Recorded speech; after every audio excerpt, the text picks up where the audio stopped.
Hey viewers, Naman here, welcome back to another video, and if you're new here, welcome to the channel. I'm glad you're here, where I make videos and content around tech, accessories, gadgets, and my experience with it to try to help you out. This video is about the Apple Watch SE and my experience with it. I'm super excited to get into it, and if you are too, make sure to hit that like button and subscribe to see more as it helps me help you.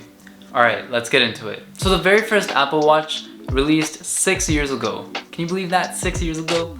And ever since then, I was never really sold on the idea of having a computer on my wrist that costed hundreds of dollars. Why? Well, because to spend hundreds of dollars on something that my phone can do, just if I could just reach for it or something like that, seemed just a little bit impractical. So I was still excited about the release of the Apple Watch year after year, just like the iPhone, but I was never really sold on buying one for myself.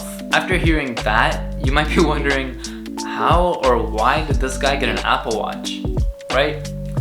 Well, simply put, I got it as a gift. So since I got it gifted to me, I had to use it, right? Like, duh. So I started to use it and quickly realized that I shouldn't be comparing the level of functionality that an Apple Watch provides to that of an iPhone, because the Apple Watch is an accessory to the iPhone. It's not a competitor, or it's not an equal to the iPhone or anything like that. It's an accessory or extension to the iPhone. An expensive one at that. So I started to look at things from that angle and my experience changed. Let me know in the comments down below if you sort of had a similar type of thinking or mindset about the Apple Watch as I did. I'm very curious to see if my opinion is mutual with yours. Let me know in the comments down below. So initially, I used this Apple Watch mainly for just checking the time and charging it up. But over half a year using it, and I now use it for more things than just checking the time and charging it up. So my usage with the Apple Watch mainly consists of at-a-glance information.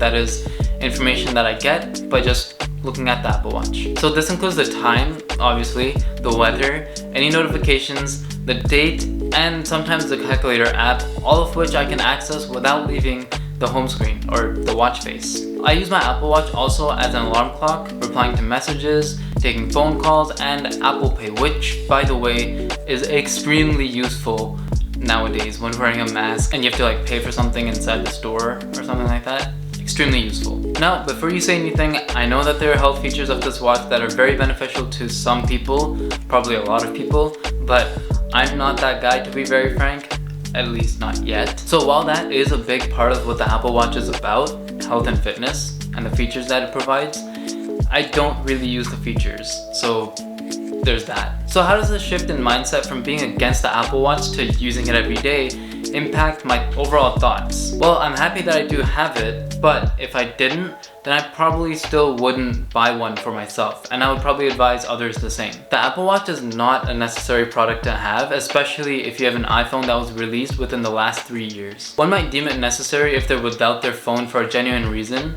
if they live a healthy lifestyle which requires tracking data and information about their workouts, or if you're a tech head like me, in which case you should definitely subscribe to this channel to see more tech related videos. But seriously speaking, the Apple Watch is probably not a necessary product unless you fit into one of those 3 categories that I just mentioned. With that being said, this video is only meant to share my experience with the Apple Watch from being against it to wearing it and using it every day. Which is why you may have noticed that I didn't really cover everything about the Apple Watch, like, you know, the battery life or the features and what's good about it and what's bad about it.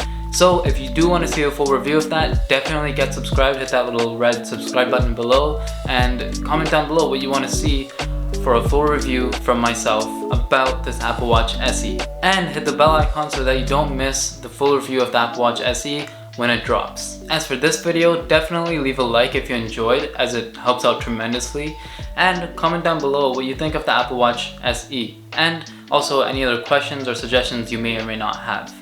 Comment them all down below. Again, subscribe to see the next video, and until then, bye.